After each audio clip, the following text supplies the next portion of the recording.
बहनों और भाइयों, नेताजी सुभाष चंद्र बोस भारत की आजादी का एक ऐसा नाम है जिस नाम के माध्यम से उनके विराट व्यक्तित्व और कृतित्व हर एक भारतीय के सामने अपने आप आता हुआ दिखाई देता है। हर भारतीय इस बात के प्रति जब भी हम नेताजी सुभाष चंद्र बोस का नाम लेते हैं, हर भारतीय के मन में श्रद्धा और सम्मान के साथ ही ओस, तेज और किसी भी विपरीत से विपरीत परिस्थिति में भी देशद्रोही और देश विरोधी तत्वों के सामने न झुकने का एक दृढ़ संकल्प हम सबको दिखाई देता है। नेताजी सुभाष चंद्र बोस 1897 में कटक में जन्म होता है। एक प्रतिष्ठित अधिवक्ता परिवार में जन्म लेने और बचपन में ही उन्हें ब्रिटेन में उच्च अध्ययन के लिए भेज दिया जाता है। आईसीएस की परीक्षा में सर्वोच्च स्थान प्राप्त होने के बाद भी उन्होंने अंग्रेजों की चाकरी करने से इनकार किया था और भारत के स्वाधीनता आंदोलन में कूद पड़े थे। भारत का स्वाधीनता आंदोलन यह वह कालखंड है जब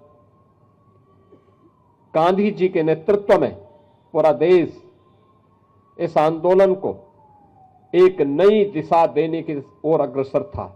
उन स्थितियों में भारत के क्रांतिकारियों के सिरमौर के रूप में नेताजी सुभाष चंद्र बोस ने इस आजादी की लड़ाई को एक नई दिशा दी थी।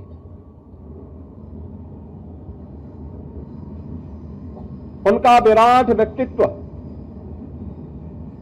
हर भारतीय को प्रभावित करता था।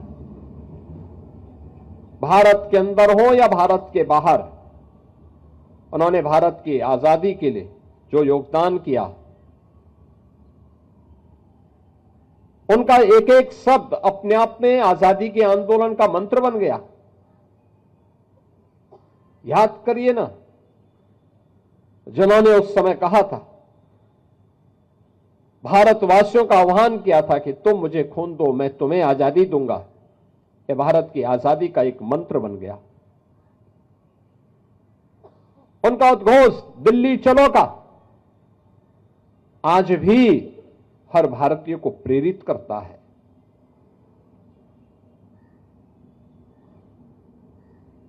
कदम कदम बढ़ाए जा, खुशी के गीत गाए जा, आज भी भारतीय सेना के रिक्रूट, कमीशन प्राप्त अधिकारी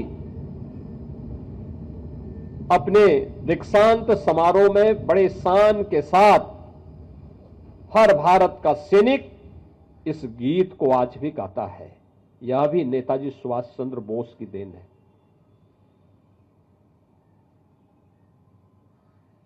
स्वाभाविक रूप से भारत के प्रति जिनके मन में यह उदग्र भाव रहा हो और नेताजी सुभाष चंद्र बोस के प्रति श्रद्धा और सम्मान का भाव, कौन ऐसा भारतीय होगा जिसके मन में न हो। और आज नेताजी सुभाष चंद्र बोस को उनकी इस पावन जयंती के अवसर पर हम सब को स्मरण करने, उनके प्रति कृतज्ञता ज्ञापित करने और नमन करने का एक अवसर हम सबके सामने आया है।